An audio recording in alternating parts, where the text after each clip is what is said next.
नमस्कार दोस्तों, मेरा नाम है विजय कुमार। आप देख रहे हैं कॉमिक्स पिटारा चैनल को। तो चलिए दोस्तों, हम लोग महासंग्राम कॉमिक्स का भाग 4 पढ़ रहे थे और इसका पहला पार्ट मैंने अपने चैनल पर अपलोड कर दिया है। पहले पार्ट में मैंने इस कॉमिक्स को 26 पेज तक कवर कर लिया था। अब इस पार्ट में इसके आगे कहानी को शुरू करते हैं। और उस रहस्य को खोला उस जलगत ज्वालामुखी के पास एक खो में स्फटिक की रक्षा में नियुक्त एक अष्टपाद से। सब जानकर हम समझ गए कि विशाला ने षड्यंत्र रचकर हमें उस स्फटिक को लाने का कार्य सौंपा है, जिसके द्वारा वो अपना स्वार्थ सिद्ध करना चाहती थी। अनभिज्ञता में हमने स्फटिक की सुरक्षा व्यवस्था को भंग कर दिया था, जिसके कारण अब स्फटिक को ज्वालामुखी में पुनः स्थापित कर पाना असंभव था। हमने स्फटिक विशाला को न देने का निर्णय किया। विशाला ने हमसे छल किया है, उसे इसका दंड भुगतना ही होगा, चाहे अब दो प्रजातियों में संबंध हो या ना हो। हमें अब वापस लौटना होगा, और चूंकि अब हम स्फटिक की सुरक्षा व्यवस्था भेज चुके हैं, अतः अब इसे भी अपने साथ ही लेकर जाना होगा। हम वापस नागद्वीप लौट गए, जहां हमारी प्रतीक्षा कर रही थी विशाला। आइए नाग योद्धा कालदूत, मुझे पूरी आशा है कि आप मेरा उपहार ले आए होंगे। दुष्टा, तेरा भेद खुल चुका है। हम ये स्फटिक तुम्हें कदापि नहीं देंगे।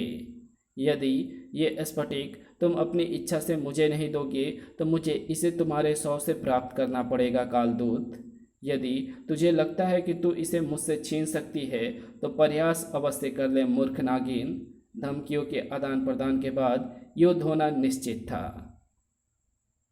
विशाला के आदेश पर उसके सेवक सर्प हम पर चारों ओर से टूट पड़े, परंतु हमारे बाहुबल, हमारे युद्ध कौशल और हमारे दैवीय अस्त्र शस्त्र के आगे उसकी एक न चली। कई दिनों तक चलने वाले उस युद्ध में हमने विशाला और उसके कुछ सेवक सर्पों को छोड़कर बाकी सभी का संहार कर दिया। कुछ सर्पों को इसलिए जीवन दान दे दिया कि उनको भी मार देने से वो पूरी विशेष सर्प जाति समाप्त हो जाती, और ऐसा हम नहीं चाहते थे। गुस्से में घायल नागिन की भांति पूंछ पटकती विशाला हमसे प्रतिशोध लेने की बात कहकर अपने सेवकों के साथ उस समय वहां से चली गई। हमने अमर स्फटिक को फिलहाल तो गलत हाथों में पड़ने से बचा लिया था, परंतु हम जानते थे कि ऐसा प्रयास दोबारा हो सकता है, चूँकि स्फटिक हम सागर से लेकर आए हैं और अब इसे वापस सागर में स्थापित नहीं किया जा सकता था। इसलिए अब ये स्फटिक हमारी जिम्मेदारी है। इसलिए हमें इसकी सुरक्षा व्यवस्था का उचित प्रबंध करना होगा। और तब हमने अपने जीवन का सबसे महत्वपूर्ण निर्णय लिया। हमें इस सांसारिक जीवन का त्याग करना होगा, ताकि हम इसकी रक्षा स्वयं कर सके, क्योंकि हम किसी अन्य पर अब विश्वास नहीं कर सकते हैं। अपने हजारों वर्षों के जीवन में हमने इतने युद्ध लड़े और रक्तपात देखा था कि हमें अब इन सब वस्तुओं से मन उचट चुका था। इसलिए हमने योद्धा कालदूत से तपस्वी कालदूत बनने का फैसला किया। हमने नागद्वीप से एक योग्य नाग को चुनकर राजा बना दिया और स्वयं नागद्वीप की एक विशाल गुफा में अपना निवास स्थान बना लिया। और तब हमें साधना के दौरान अमर स्फटिक की अलौकिक शक्ति का ज्ञान हुआ। स्फटिक चूँकि स्वयं भगवान शिव का अंश था, इसलिए उसमें ब्रह्मांड में व्याप्त सभी प्रकार की ऊर्जा संचित और प्रेषित करने की असीम क्षमता थी। हमने अपनी इच्छाधारी शक्ति को अमर स्फटिक में ही समाहित कर दिया और स्वयं को अमर स्फटिक के रक्षक के रूप में परिवर्तित कर लिया। हमारी गुफा में नागद्वीप वासियों का प्रवेश निषेध था। केवल राज परिवार के सदस्य ही हमसे मिल सकते थे, और हमारा अधिकांश समय अब भगवान शिव की पूजा पाठ और इस आराधना में व्यतीत होने लगा। आगामी सैकड़ों वर्षों तक सब कुछ ठीक चलता रहा और नागद्वीप में विसर्पी के शासनकाल में नाग सुखी थे। और एक दिन विशाला लौट आई। इस बार उसने साधना के द्वारा अपनी शक्तियाँ काफ़ी बढ़ा ली थी, यहाँ तक कि मैं भी स्वयं को संभाल नहीं पाया, और इससे पहले कि मैं कुछ कर पाता, विशाला ने मुझे मात देकर अमर स्फटिक हथिया लिया। तब नागद्वीप के सभी इच्छाधारी नाग विशाला और अमर स्फटिक की खोज में निकले और इस कारण नागों और मानव के बीच संघर्ष की स्थिति आ गई, जिसे नागराज और उसके मानव मित्र सुपर कमांडो ध्रुव ने मिलकर न केवल सुलझाया बल्कि स्फटिक वापस लाकर मेरी गुफा में स्थापित भी किया। तो ये थी अमर स्फटिक की कहानी, जिसे आज जानने वाले तुम पहले मनुष्य हो शक्तिमान। आपकी कथा आपके इतिहास की तरह ही अद्भुत और गौरवशाली है महात्मन, किंतु आज एक बार फिर अमर स्फटिक गलत हाथों में पहुंच गया है, राक्षस चंडकाल के हाथों में। पिछली बार तो अमर स्फटिक की वजह से कुछ नुकसान नहीं हुआ, क्योंकि नागराज और ध्रुव ने समय रहते स्थिति संभाल ली थी, परंतु आज स्थिति विकराल है महात्मन। यदि समय रहते चंडकाल को नहीं रोका गया तो वो पूरी पृथ्वी को मानव और नागों का विनाश स्थल बना देगा। आप अमर स्फटिक के संरक्षक हैं और आप उसकी शक्तियों को भली प्रकार से जानते हैं, इसलिए मैं आपसे निवेदन करता हूं कि आप कृपया अमर स्फटिक के द्वारा होने वाले विनाश से बचने का कोई उपाय बताएं। तुम ठीक कहते हो वत्स, स्फटिक की नैतिक जिम्मेदारी हमारी भी है। हम कुछ उपाय निकालते हैं। महात्मा कालदूत ध्यान में लीन हो गए। जल्द ही शक्तिमान, स्फटिक को रोकने का एक ही उपाय है। शायद तुम्हें ज्ञात नहीं है कि हमारे तीनों रूप अर्थात भूतकाल से परम विस्या, वर्तमान से महाविस्या और भविष्य से विस्या भिन्न भिन्न समय काल से मिलकर एक कालदूत बने हैं और हमें अपने अपने समय काल का प्रतिनिधित्व भी प्राप्त है, और इसलिए हमारे बीच के भूतकाल के महात्मा परम विस्या ने एक उपाय ढूंढ निकाला है।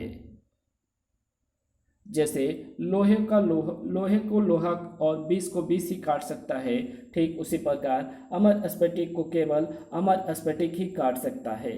तुम एक समर्थ शक्तिशाली मनुष्य हो शक्तिमान। हमें आभास हो रहा है कि तुम्हारी शक्तियां देवतुल्य है, इसलिए तुम्हारे लिए समय यात्रा करना भी संभव है। इस समय यात्रा के द्वारा तुम्हें नागद्वीप के उस समय में जाना होगा जब हम अमर स्फटिक को सागर से प्राप्त करके लौट रहे थे। स्मरण रहे कि तुम समय यात्रा करके अमर स्फटिक को प्राप्त करके इस समय काल में लौटकर चंडकाल का सामना कर सकोगे, परंतु मैं उस समय काल में कैसे जा सकूंगा जहां आप स्फटिक प्राप्त करके लौट रहे हैं। कहीं समय यात्रा में धारा अलग होने से कहीं और पहुंच गया तो उसका भी उपाय है वत्स। हम तुम्हें अपनी माला का एक रुद्राक्ष देंगे और जो तुम्हें उसी समय काल में लेकर जाएगा जहां हम अमर स्फटिक लेकर लौट रहे हैं। ये लो वत्स। धन्यवाद महात्मन। अब मुझे आज्ञा दे महात्मन। इतनी जल्दी भी क्या है शक्तिमान, क्योंकि आपके बताए हुए उपाय पर अमल करने के लिए मुझे यहाँ से प्रस्थान करना होगा। नागद्वीप में आए और हमें अपनी खातिरदारी का मौका दिए बिना ही जाना चाहते हो। घबराओ मत चंडकाल, अब तुम्हें यहाँ से जाने नहीं देगा, क्योंकि अब अगर यहाँ से कुछ जाएगा तो वह केवल तुम्हारी लाश होगी, तुम नहीं। चंडकाल तो तू है राक्षस चंडकाल। चंडकाल नहीं, अपनी मौत का शक्तिमान, क्योंकि तेरे लिए तो मैं वही हूँ। तू नागद्वीप तो आ तो गया है, लेकिन अब यहाँ से जिंदा वापस नहीं जाएगा। चंडकाल तुझे मार मार कर तेरी चिता यहीं जला देगा। उफ, शक्तिमान को मारना इतना आसान नहीं है चंडकाल। तुम जैसे ना जाने कितने ही शैतान मेरी मौत का सपना देखते देखते दूसरी दुनिया में पहुँच गए, और अब तुम्हारा भी वही दशा होगी। मेरे इस वार से तुझे पता चल गया होगा कि मैं असत्य नहीं सत्य कह रहा हूँ। वाकई शक्तिशाली है तू, पर इतना भी नहीं कि चंडकाल तुझे मिट्टी में ना मिला सके। अरे, मेरी प्रचंड तंत्र शक्ति का भी तुझ पर कोई असर नहीं हुआ। पर कैसे? तो अभी शक्तिमान को जानता नहीं है चंडकाल। सत्य, न्याय और पुण्य की सम्मिलित शक्तियों का समावेश हूँ, जो अधर्म और पाप के विरुद्ध लड़ता है, और इसलिए दुनिया मुझे शक्तिमान कहती है। किल्विस ने सही कहा था, ये वास्तव में बहुत शक्तिशाली है। इसलिए अब इससे निपटने के लिए मुझे अपनी असुरी शक्तियों का सहारा लेना होगा। हे असुरबंध, ये असुरबंध है शक्तिमान।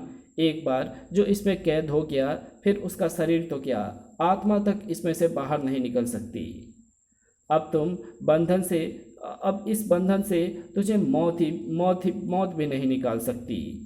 तब तो तुझे ये देखकर बहुत दुख होने वाला है कि तेरा ये असुर बंध किसी कच्चे धागे की तरह टूटने वाला है, क्योंकि शक्तिमान को कोई बंधन नहीं बांध सकता दुष्ट राक्षस। कड़ाक, असंभव, ये नहीं हो सकता। मेरी भूल थी जो मैं तुझे असुर बंध में बांध रहा था। तुझे तो सीधा काल बवंडर के हवाले कर देना चाहिए, जिसमें से केवल तेरी लाश ही बाहर आएगी। सू, काल बवंडर ने शक्तिमान को पल भर में अपने आगोश में ले लिया। पल भर में ही शक्तिमान को स्थिति का अंदाजा हो गया। उफ, ये तो काली असुर शक्ति है जो मुझे चारों ओर से घेर रही है। ऐसा लगता है कि जैसे इस बवंडर में सैकड़ों असुर आत्माएं चीख रही हैं, जो मुझे असहनीय पीड़ा पहुंचा रही है। और वायु का दबाव लगता है कि हड्डियों को तोड़कर मांस में घुसा देगा। इस बवंडर से बचने का कोई मार्ग भी तो नहीं सूझ रहा। एक मिनट, ये काल बवंडर भी वायु से बना है और मेरे शरीर में उपस्थित वायु तत्व इसे काबू में कर सकता है। मुझे ध्यान लगाना होगा। शक्तिमान ने ध्यान लगाया और काल बवंडर की सारी वायु उसके शरीर में समाती चली गई। ये दृश्य देखकर चंडकाल की आंखें आश्चर्य से फटी रह गई। असंभव, काल बवंडर से बचना असंभव है। असंभव अब संभव हो चुका है चंडकाल। वो अलग बात है कि इस बात को अब तुम थोड़े अलग तरीके से समझोगे। बड़ा जिस प्रकार चूहे के हाथ में हल्दी की गांठ लगने पर वो स्वयं को बनिया समझ बैठता है, ठीक उसी प्रकार तुम असुर भी थोड़ी सी शक्ति प्राप्त होते ही स्वयं को सृष्टि का भगवान समझ देते हो। पर तुम्हें ये बात आज शक्तिमान अच्छी तरह समझा देगा कि इस संसार में सबको बराबरी से जीने का अधिकार है और पृथ्वी राक्षसों की संपत्ति नहीं है। इस शक्तिमान ने असुरबंध और काल बवंडर जैसी असुरी शक्तियों को भी इतनी आसानी से नष्ट कर दिया। ये वाकई में बहुत शक्तिशाली है। इसलिए अब मुझे अपनी सबसे बड़ी शक्ति का उपयोग करना होगा, जो है अमर स्फटिक। अब तू मरेगा, क्योंकि अब तेरा सामना होगा अमर स्फटिक से।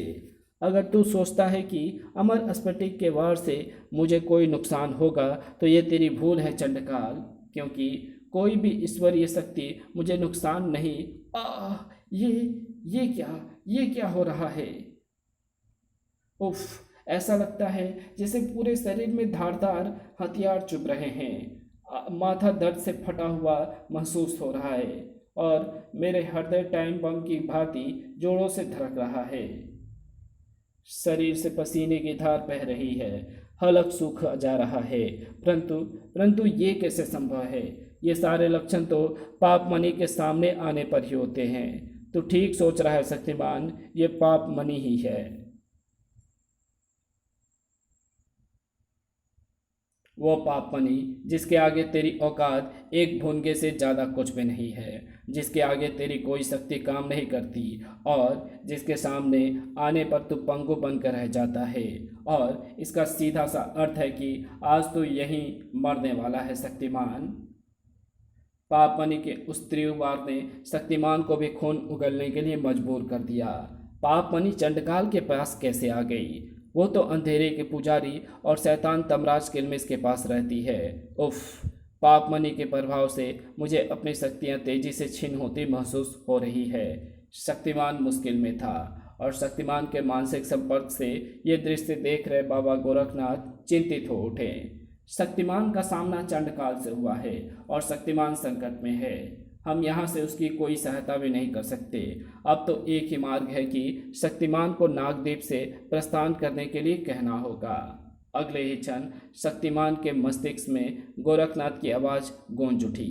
पुत्र शक्तिमान, इस समय चंडकाल पाप मणि के कारण अधिक शक्तिशाली है। तुम अभी उसका सामना करने में असमर्थ हो, अतः तुम अभी नागद्वीप छोड़ दो। परंतु बाबा गोरखनाथ, मैं इस प्रकार कैरों की भांति पीठ दिखाकर नहीं भाग सकता। आज तू यहीं मरेगा शक्तिमान। स्वयं से अधिक शक्तिशाली शत्रु से लड़कर मृत्यु को आमंत्रित करना मूर्खता होती है वत्स, इसलिए मेरा कहा मानो, चले आओ। शक्तिमान इतना भी कमजोर नहीं है चंडकाल कि तू उसे आसानी से मार सके। अभी भी मेरे अंदर इतनी शक्ति है कि मैं तुझे धूल चटा सकता हूँ। कड़ाक शक्तिमान के उस तेज वार ने चंडकाल को उठाकर फेंक दिया और शक्तिमान हवा में लहरा उठा। इस समय यहाँ से जाना मेरी व्यवस्था है चंडकाल, परंतु मेरा वादा है। एक तेज छलांग से शक्तिमान आकाश में जा पहुंचा। मेरे और तुम्हारे बीच की ये जंग मैं ही खत्म करूंगा। परंतु अभी भी उसे और झटके लगने बाकी थे। ये क्या, मैं इस स्थान से ऊपर क्यों नहीं जा पा रहा हूँ? ऐसा लगता है कि आकाश में कोई अवरोध लगा हुआ है या कोई शक्ति मुझे यहाँ से जाने से रोक रही है। ये चंडकाल की शक्ति नहीं, ये तो भीष्म ताप तरंगे है जो मुझे रोक रही है। परंतु इतना शक्तिशाली कौन हो सकता है जो मुझे रोक सके? और शक्तिमान की बात के जवाब में मानो हवा में उभरा तमराज किल्मिश का चेहरा। ऑक्स, ये पाप तरंगे मेरी है शक्तिमान, जो तुझे रोक रही है, और चंडकाल को पाप मणि की शक्तियाँ भी मैंने ही दी है। किल्मिश तुम? हाँ शक्तिमान, ये मैं ही हूँ, तुम्हारा जानी दुश्मन तमराज किल्मिश। इस बार मैंने अपना मोहरा राक्षस चंडकाल को बनाया है और इसका अर्थ है तेरी मौत। मैं जानता था कि तू इस द्वीप से नहीं जा सकेगा शक्तिमान, क्योंकि किल्मिश तुझे जाने नहीं देगा और मैं तुझे जीने नहीं दूंगा। नहीं, मैं हार नहीं मानूंगा। मुझे एक बार फिर से कोशिश करनी होगी। शक्तिमान एक बार फिर हवा में लहरा उठा। कुछ ही पलों में शक्तिमान ने पूरे नागद्वीप का चक्कर लगा लिया, लेकिन समस्या अभी भी वहीं की वही थी। बड़े आश्चर्य की बात है, आकाश में एक निश्चित सीमा के अंदर में पूरे द्वीप पर बिना किसी रोक टोक उड़ रहा हूँ। द्वीप की सीमा के अंदर कहीं भी मुझे कोई ऐसा अवरोध अनुभव नहीं हो रहा। द्वीप के ठीक सामने मेरे आगे लहराता हुआ समुद्र है, परंतु मैं उसके ऊपर भी नहीं जा पा रहा। यह अवरोध मुझे समुद्र के पास भी जाने नहीं दे रहा। तमराज किल्मिश की पाप शक्तियाँ मेरे ऊपर भारी पड़ रही है। यदि इसी प्रकार मेरी शक्तियाँ छीन होती रही तो मैं उड़ भी नहीं पाऊंगा, और अगर एक बार मेरी शक्तियाँ समाप्त हो गई तो फिर मेरा यहाँ से निकलना मुश्किल हो जाएगा। इसके लिए मुझे कैसे भी इस द्वीप से निकलना होगा, और मुझे नहीं लगता कि चंडकाल या तमराज किल्मिश ऐसा होने देंगे। चंडकाल के एक तेज प्रहार ने शक्तिमान को धरती पर गिरने के लिए मजबूर कर दिया, और शक्तिमान के संभल पाने से पहले ही उसके शरीर से पाप मणि से निकली किरणें आ टकराई। व्यर्थ के प्रयत्न करना छोड़ दे शक्तिमान। मैंने पहले ही कहा है कि आज इस द्वीप से तू नहीं बल्कि तेरी लाश जाएगी। अगर अपनी मौत को ज़्यादा दर्दनाक बनाना नहीं चाहता तो फिर भागने के प्रयास छोड़ दे। अब तो खड़े होने की भी शक्ति नहीं बची है। शक्तिमान, तो कह रहा था कि इस जंग को तू ही समाप्त करेगा, पर अफसोस इसे मैं समाप्त कर रहा हूँ, तुझे मारकर। यहाँ से निकलने का कोई भी मार्ग मुझे नहीं दिख रहा। नहीं, एक मार्ग है, लेकिन इसके लिए मुझे अपनी पूरी शक्ति लगानी होगी। अगले ही क्षण शक्तिमान उठकर तूफान की तेजी से घूम गया। किल्मिश ने इस द्वीप के ऊपर चारों तरफ अपनी पाप तरंगे बिछा रखी है, लेकिन परंतु इस द्वीप की धरती के नीचे उसने कोई जाल नहीं बिछा रखा होगा, क्योंकि धरती हर प्रकार की ऊर्जा को सोख लेती है, चाहे वो पाप ऊर्जा ही क्यों ना हो। इसलिए तमराज किल्मिश का धरती के नीचे अपनी पाप तरंगे फैलाना संभव नहीं है। शक्तिमान का शरीर नागद्वीप की धरती में सुरंग बनाकर उसमें समाने लगा। मेरा अनुमान सही था। धरती के अंदर किसी भी प्रकार की पाप ऊर्जा नहीं है। शक्तिमान के इस अप्रत्याशित कदम ने चंडकाल और तमराज किल्मिश दोनों को ही होश उड़ा दिए। चंडकाल, वो भाग रहा है, रोको उसे। नहीं, मैं शक्तिमान को इतनी आसानी से भागने नहीं दूंगा। शक्तिमान तेज गति से धरती के अंदर ही अंदर आगे बढ़ता चला जा रहा था। ईश्वर का धन्यवाद है कि धरती के अंदर मुझे किसी भी प्रकार की कोई रुकावट नहीं मिली, और अगर मेरा अनुमान सही है तो अगले कुछ क्षणों में मैं धरती को समुद्र पार करके समुद्र के अंदर जा निकालूंगा। अब शक्तिमान सुरक्षित था। ईश्वर का धन्यवाद है कि मैं सही सलामत समुद्र के अंदर पहुंच गया, और अब मेरे शरीर पर से पाप मणि का प्रभाव खत्म होने से मेरी शक्तियाँ भी लौट रही है, क्योंकि जल भी मेरे शरीर के पंच तत्वों में से एक है। इसलिए मैं जल में भी उतनी ही आसानी से सांस ले सकता हूँ जैसे कि धरती पर। अब मुझे जल्दी से जल्दी समुद्र पार करके किनारे पर पहुँचना होगा, ताकि मैं ब्रह्मांड रक्षक हेडक्वार्टर पहुँचकर उन्हें इस बात की सूचना देनी होगी। अरे ये क्या, जल में मौजूद शार्क मछली मेरे पीछे लगी है, जो मुझे अपना आहार बनाना चाहती है। लेकिन मुझे व्यर्थ में जीव हत्या नहीं करनी चाहिए। मुझे बस इससे अपना बचाव करना होगा, ताकि ये मुझे नुकसान ना पहुंचा सके। यहाँ तो शार्क्स का पूरा झुंड आ रहा है, और ये सब मुझे अपना भोजन समझकर मेरे ऊपर झपट रही हैं। मुझे इन सब का भोजन नहीं बनना है, और बेहतर यही है कि मैं अपनी गति का उपयोग करूं और समुद्र से बाहर निकल जाऊं। अपनी तीव्र गति का उपयोग करके शक्तिमान समुद्र से बाहर आ गया। समुद्र से बाहर आकर शक्तिमान ने चैन की सांस ली। शुक्र है कि मैं मछलियों को बिना नुकसान पहुंचाए बाहर आ गया। मेरी शक्तियां भी लगभग पूर्ण रूप से वापस आ चुकी है। अब मैं स्वयं को शक्तिशाली महसूस कर रहा हूं। सारा संसार संकट में है, क्योंकि जो कुछ मैंने देखा है वो बहुत ही अधिक चिंताजनक है, और इस बार इस संकट से निपटना आसान नहीं होगा। अब मुझे जल्दी से जल्दी ब्रह्मांड रक्षक हेडक्वार्टर पहुंचना होगा। शक शक शक शक शक। अपनी सुपर स्पीड का इस्तेमाल करते हुए एक बार फिर लहराया शक्तिमान जल्द ही ब्रह्मांड रक्षक हेडक्वार्टर जा पहुंचा। लो, आ गया शक्तिमान। ये तो बाबा गोरखनाथ बताएंगे अब आगे की योजना क्या है। बस शक्तिमान, अब तुम्हें समय यात्रा की तैयारी करनी चाहिए। क्षमा करें बाबा गोरखनाथ, परंतु मैं समय यात्रा नहीं कर सकता। ये तुम क्या कह रहे हो मित्र शक्तिमान? तुम्हें पता है शक्तिमान की स्थिति कितनी गंभीर है? मैं स्थिति की गंभीरता अच्छी तरह जानता हूँ शक्ति, परंतु सत्य यही है कि मैं समय यात्रा नहीं कर सकता, या ये समझ लो कि मैं समय यात्रा के लायक नहीं हूँ। हाँ, ये सत्य है कि मैं विश्व का सबसे शक्तिशाली मनुष्य हूँ।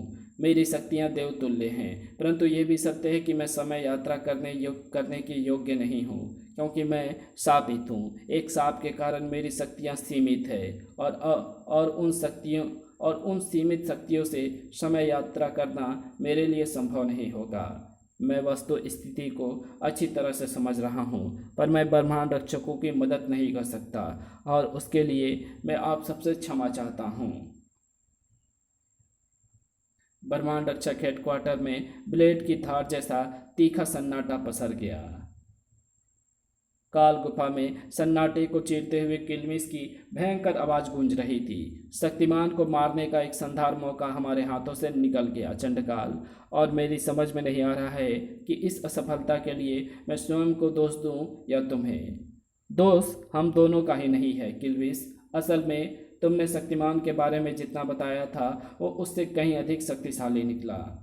नहीं चंडकाल, पाप मणि के सामने शक्तिमान असक्त हो जाता है, ये बात तुम्हें ज्ञात थी, लेकिन तुम अपने अति आत्मविश्वास में इतने चोर थे कि तुमने शत्रु को मारने के बजाय अपना महिमा मंडन करने में ही समय व्यर्थ कर दिया, और नतीजा ये निकला कि शक्तिमान हमारे हाथों से निकल गया। अगर ये सब तुम्हारे अलावा किसी और ने कहे होते तो मैं उसे अभी सबक सिखा देता किल्मिश, परंतु तुम मेरे मित्र हो और सहयोगी हो, इसलिए मैं मानता हूँ तुम्हारी बात सही है। हाँ, ये सत्य है कि अति आत्मविश्वास से मैं भरपूर था। मुझे लगता था कि अपनी असुरी शक्तियों और अमर स्फटिक के साथ साथ पाप मणि से विवश शक्तिमान को मैं आसानी से मार डालूंगा। लेकिन ये मेरी भूल थी। शक्तिमान ने एकदम सुपर कमांडो ध्रुव की तरह दिमाग के इस्तेमाल करके हमें धोखा दे दिया। पर अब और नहीं। हाँ किल्विश, अब और नहीं। अब मैं आत्मविश्वास नहीं बल्कि अपनी शक्तियों पर विश्वास करूंगा। और अब मैं केवल शक्तिमान और ध्रुव ही नहीं बल्कि सभी सुपर हीरोज को ख़त्म करूंगा। और ऐसा करने के लिए मुझे यहाँ से बाहर जाने की आवश्यकता नहीं है। मेरी शैतानी शक्तियाँ इतनी प्रबल हो चुकी है कि मैं अब यहीं से बैठे बैठे केवल सभी मानवता के रक्षकों को मार सकता हूँ, बल्कि पूरे पूरे धरती पर असुर राज की पताका भी फहरा सकता हूँ। अब मेरे और सभी ब्रह्मांड रक्षकों के बीच होगा पाप और पुण्य के बीच का अब तक का सबसे बड़ा महासंग्राम। महागथा जारी है। कौन सा सांप मिला है शक्तिमान को? क्या कोई और जा पाएगा समय यात्रा पर कौन होगा वो?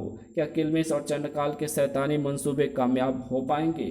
क्या शक्तिमान और बाकी सुपर हीरो मिलकर रोक पाएंगे तमराज किल्विश और चंडकाल को? जानने के लिए इंतजार कीजिए महासंग्राम के धधकते समापन अंक का। तो इसी के साथ ये कहानी जो है यहीं समाप्त होती है। तो आपको ये वीडियो कैसी लगी? अगर आपको ये वीडियो अच्छी लगी हो तो इस वीडियो को लाइक शेयर कमेंट ज़रूर कर देना। चैनल पर नए आए तो चैनल को सब्सक्राइब कर ऑल नोटिफिकेशन को सिलेक्ट ज़रूर कर देना। अक्सर हमने देखा है कि बुराई अच्छाई पर कितनी ही भारी पड़ती हो पर अंततः बुराई को हारना ही पड़ता है। और इस बार अच्छाई को जीतना है। अच्छाई का जीतना है असंभव, क्योंकि पाप के दो प्रतीक हो गए हैं संगठित और ब्रह्मांड रक्षक पर पड़ रहे हैं उसके सामने कमज़ोर। ना जाने क्या होगा इसका अंजाम और ना जाने दुनिया पर क्या कहर ढाएगा अच्छाई और बुराई का महासंग्राम। अंतिम अध्याय।